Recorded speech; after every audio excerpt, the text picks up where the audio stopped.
जळगाव जिल्ह्यातील जामनेर तालुक्यातील brand cafe येथून सुलेमान खान रहीम खान यांचं अपहरण करून गावोगाव फिरवत अखेर बेटाबाद येथे त्यांना निर्दयी मारहाण करत त्यांची हत्या करण्यात आली।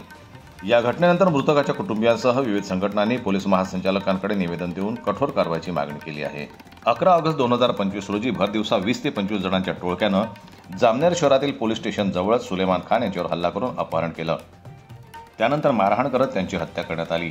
मृतकाच्या आई आणि बहिणीवरही हल्ला झाल्याचा आरोप करण्यात आला आहे। निवेदनात गंभीर आरोप करण्यात आला आहे की तक्रार देण्यासाठी गेलेल्या कुटुंबियांना पोलीस निरीक्षक मुरलीधर कासार यांनी आरोपीची नावे घेऊ नका, अन्यथा परिणाम भोगावे लागतील अशी धमकी दिली। त्यामुळे पीआय कासार यांना तात्काळ निलंबित करून चौकशी करण्याची मागणी करण्यात आली आहे। महिन्यामध्ये जळगाव जिल्ह्यातील जामनेर शहरामध्ये पोलीस स्टेशनच्या लगत कॅफे ब्रँड हा भाजपाचा तालुका अध्यक्ष जो आहे त्याचा आहे, त्याच्या नावाचा आहे।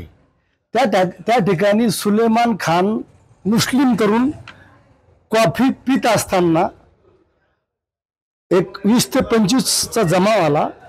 त्या जमावाने सुलेमान खानला मारहाण केली। मारहाण करून एक 4 व्हीलर गाडीमध्ये उचलून नेलं, त्याचं अपहरण केलं आणि जामनेर शहरालगत जे गाव आहे खेडे त्या ठिकाणी त्याची मिरवणूक काढून प्रत्येक वार्डामध्ये मारहाण केली। शेवटच्या क्षणी सुलेमान ज्या गावचा होता बेटावत एक खेडेगावचा, त्या ठिकाणी चौकात आणलं गेलं। चौकात आणल्या गेल्यानंतर त्याला आपटू मारलं। त्यावेळेस त्यांच्या घरी 18 फुटरं होतं। आई आणि बहीण पळत आली आणि मुलाचा आक्रोश पाहून आरडाओरड करू लागली आणि तिने धरायचा प्रयत्न केला। ते जे लोक आहे जे जनावरांसारखे मारणारे, त्यांनी बहिणीला आणि आईला मी मारहाण केली।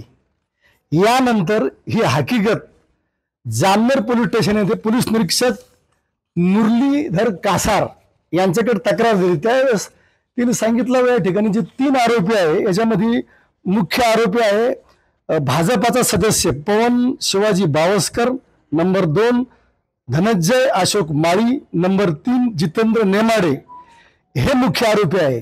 यावेळेस मुरलीधर कासार यांनी सांगितलं त्यांचं नाव नका घेऊ, धमकावलं। हे प्रकरण असं नाव नका घेऊन, हे जे तत्कालीन जे मंत्री आहे सध्याचे देवेंद्र फडणवीस यांचे हनुमान म्हणून ते राज्यात वावरतात आणि हे त्यांचे समर्थक आहे।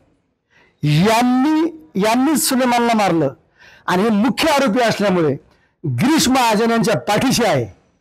म्हणून राज्यातला एक जर मंत्री अशा आरोपीला पाठिंबा देत असतील तर गिरीश महाजन यांना महाराष्ट्राच्या मंत्रिमंडळामध्ये राहायचा अधिकार नाही। या राज्यात फुले शाहू आंबेडकरांची संस्कृती आहे। म्हणून आमची मागणी आहे गिरीश महाजन यांचा सुद्धा CDR आणि SDR आणि ह्या आरोपीचा तपासायला पाहिजे। म्हणून आज अशी आम्ही मागणी केलेली आहे विभागीय आयुक्त मनियार साहेबकर तात्काळ हे निवेदन घेऊन महाराष्ट्राच्या पोलीस महासंचालक रश्मी शुक्ला यांच्याकडे हे निवेदन देण्यात यावे आणि हे जे 3 आरोपी आहे हे संभाजी भिडे प्रतिष्ठान जे आहे त्यांचे सदस्य आहे, बजरंग दलचे सदस्य आहे आणि भाजपाचे बी आहे। आमच्याकडे पुरावा आहे। लागलं असतं ते DYSP गुलाब साहेब आहे, जर व्हिडिओ पाहिला तर स्वतः त्यांनी मला नोटीस देण्यात यावी का आपण बोलला म्हणून, मी तिथं जाऊन ते पुरावे देईल। म्हणून आमची अशी मागणी आहे या आरोपीला मोकोका अंतर्गत कारवाई करून अटक करण्यात यावी। तेथील जो जनावरासारखा, जनवर म्हणजे गाय म्हैस नाही तर जनवर जर राहत नाही, जनावराची अवलाद असलेला मुरलीधर कासार याला ताबडतोब निलंबित करण्यात यावे। आता राज्यात आम्ही विविध ठिकाणी बहुजन समाज, मुस्लिम समाज एकत्र येऊन निदर्शन करण्यात येतील, म्हणून राज्य सरकारने सुद्धा याची दखल घ्यायला पाहिजे। आज आम्ही अशी मागणी विभागीय आयुक्त यांना केलेली आहे। भाजपाशी संबंधित असल्याचा दावा करत पवन शिवाजी बावस्कर, धनंजय अशोक माळी व जितेंद्र नेमाडे या तिघांना मुख्य आरोपी म्हणून FIR मध्ये समाविष्ट करण्याचंही निवेदनात म्हटलं आहे। या आरोपींनी स्थानिक मंत्री गिरीश महाजन यांचे संरक्षण असल्याचा गंभीर आरोपही करण्यात आला आहे। या प्रकरणातील 8 आरोपी अटकेत असले तरी मुख्य आरोपी फरार आहेत। त्यांना तातडीने अटक करून मकोका लावावा अशी मागणी करण्यात आली आहे, अन्यथा लोकशाही मार्गाने आंदोलन छेडण्याचा इशारा यावेळी देण्यात आला. हे निवेदन सय्यद तौफिक यांनी पोलीस महासंचालकांना दिले असून प्रत आमदार शशिकांत शिंदे, आमदार रोहित पवार, विशेष पोलीस महानिरीक्षक नाशिक आणि विभागीय आयुक्त संभाजीनगर यांनाही पाठवण्यात आली आहे. राष्ट्रवादी काँग्रेस पार्टीचे अल्पसंख्याक विभागाचे राष्ट्रीय सरचिटणीस सय्यद तौफिक यांच्या नेतृत्वाखाली हे निवेदन देण्यात आलं. यावेळी मुश्ताक अहमद, अरुण शिरसाट, लतीफ पटेल इत्यादींची प्रमुख उपस्थिती होती. जामनेरमधील या मॉब लिंचिंग प्रकरणानंतर परिसरात तणावाचं वातावरण निर्माण झालं असून पीडित कुटुंब आणि समाजाकडून न्याय मिळावा यासाठी सातत्यानं दबाव वाढवला जात आहे. आता पुढील कारवाईकडे सर्वांचं लक्ष लागलेलं आहे. जनमत लाईव्ह